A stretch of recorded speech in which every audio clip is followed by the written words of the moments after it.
నమస్తే ఫ్రెండ్స్, ఎలా ఉన్నారు మీరందరూ? కుటుంబ సమేతంగా అందరూ బాగుండాలని కోరుకుంటూ welcome back to my channel. పోలి పాడ్యమి అంటే ఏంటి? పోలి స్వర్గం అంటే ఏంటి?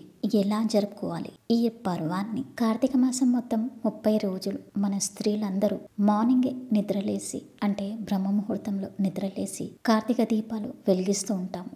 ఆకాశంలో నక్షత్రాలు ఉన్నప్పుడే కృతిక దీపాలు వెలిగించుకోవడం, కార్తీక సోమవారాలు చేసుకోవడం, కార్తీక పౌర్ణిమ, కార్తీక ఏకాదశులు ఉపవాసం ఉండి పూజలు చేసుకోవడం, ప్రతి సాయంకాలం గుడికెళ్ళి దీపాలు వెలిగించడం, దీపదానాలు చేయడం, ఇవన్నీ చేస్తుంటాము.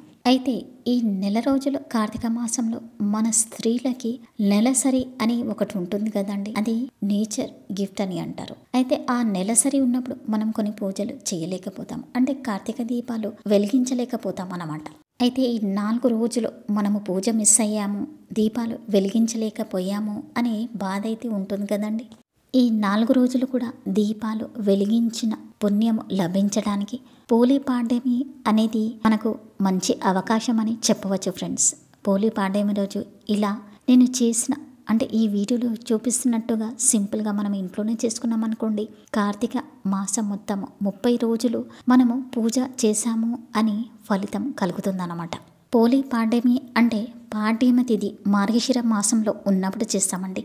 అంటే అమావాస్య తెల్లవారుజామునే మార్గశిర మాసం స్టార్ట్ అవుతుంది కాబట్టి, పాడ్యమి తిథి వస్తుంది కాబట్టి ఆ రోజు ఇలా మనము అరటి డొప్పలలో దీపాలు వెలిగించుకోవాలన్నమాట. మీకు వీలైతే నదీ తీరంలో కూడా స్నానం చేసిన తర్వాత ఇలా అరటి డొప్పలు కాకపోయినా కనీసం ఒక పత్రంలో కూడా దీపం వెలిగించి నదిలో మీరు వదలవచ్చండి. అయితే ఇంట్లో అయితే నదీ స్నానాలు, నది లేని వారు లేకపోతే వీలు కాని వారు ఇలా ఇంట్లో కూడా ఇలా దీపాలు, అంటే అరటి డొప్పలలో కూడా దీపాలు వెలిగించి ఇలా ఒక బౌల్లో నీళ్లు నింపుకున్న తర్వాత అరటి డొప్పని చందనం మరియు కుంకుమతో అలంకరించుకొని ఒక దీపం వెలిగించాలండి. అంటే నేను ఇక్కడ మధ్యలో పెట్టాను చూడండి, ఆ దీపం వచ్చేసి పువ్వు దీపం అన్నమాట.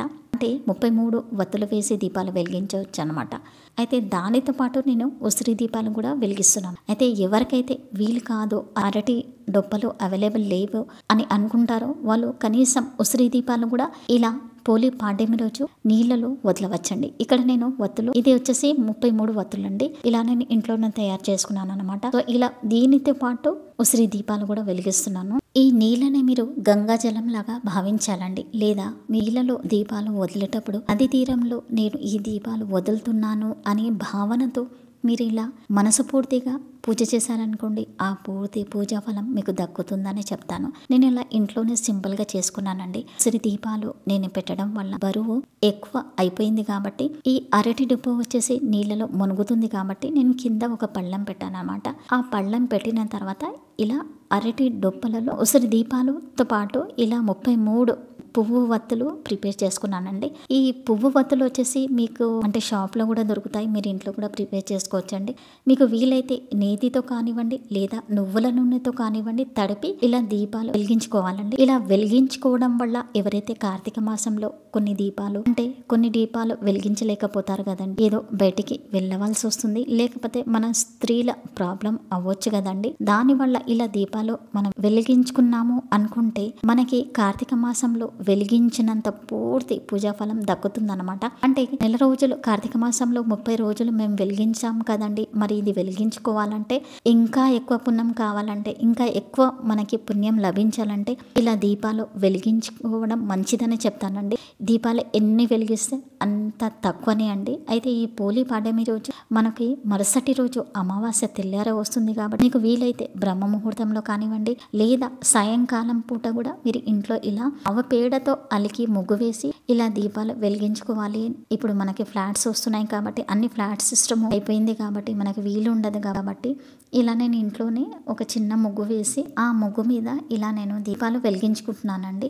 చాలా మంది తులసి కోట దగ్గర కూడా దీపాలు వెలిగిస్తారంటే, అంటే పోలి పాడ్యమి రోజు తులసి కోట దగ్గర కూడా, అమ్మవారి కోట దగ్గర కూడా దీపాలు వెలిగిస్తూ ఉంటారనమాట. నైవేద్యానికైతే అరటి పండ్లు సమర్పిస్తున్నాను అనమాట. మీకు వీలైతే వడపప్పు పెట్టొచ్చండి. సింపుల్ గా నేను పోలి పాడ్యమి రోజు ఇలా దీపాలు వెలిగించుకోవాలో ఈ వీడియోలో చూపిస్తున్నానండి. ఇలా సింపుల్ గా మీరు చేసుకున్నారంటే పూర్తి పూజా ఫలం మీకు దక్కుతుందని చెప్తానండి. ఈ దీపాలు వెలిగించిన తర్వాత మీరు పోలి పాడ్యమి రోజు పోలి కథ విన్నారనుకుంటే మీకు పూర్తి పూజా ఫలం దక్కుతుందని చెప్తానండి. మీకు సందేహం రావచ్చండి, ఒకవేళ మాకు అరటి డొప్పలు అవైలబుల్ లేవు, దొరకలేదు అనుకుంటే ఏం చేయాలి అంటే, మీరు సింపుల్ గా ఉసిరి దీపాల్లో కూడా మీరు వెలిగించవచ్చండి. అంటే ఇది నీళ్ళలోనే వదలాలని చెప్తారు. నీళ్ళని గంగ అమ్మవారుగా భావించి గంగా గంగా అనుకుంటూ ఈ పోలి దీపాలు వెలిగించాలండి. లేదు మాకు ఉసిరికాయలు కూడా అవైలబుల్ లేవు అనుకుంటే కనీసం బియ్యం పిండిలో అయినా 2 దీపాలు వెలిగించి ఇలా నీళ్ళలో వదిలిపెట్టండి. ఇలా వదిలిపెట్టడం వల్ల మీకు గంగలో స్నానం చేసినంత పుణ్యఫలం కూడా దక్కుతుందని చెప్తానండి. హోప్ ఈ కథ విన్న తర్వాత మీకు ఈ దీపాలతో పాటు ఈ పోలి స్వర్గం కథ విన్నంత ఫలితం కలుగుతుందని, పుణ్యం కలుగుతుందని అనుకుంటున్నానండి. వీడియో నచ్చితే కనుక సబ్స్క్రైబ్ చేయడం మర్చిపోకండి. మీ ఇందిరా.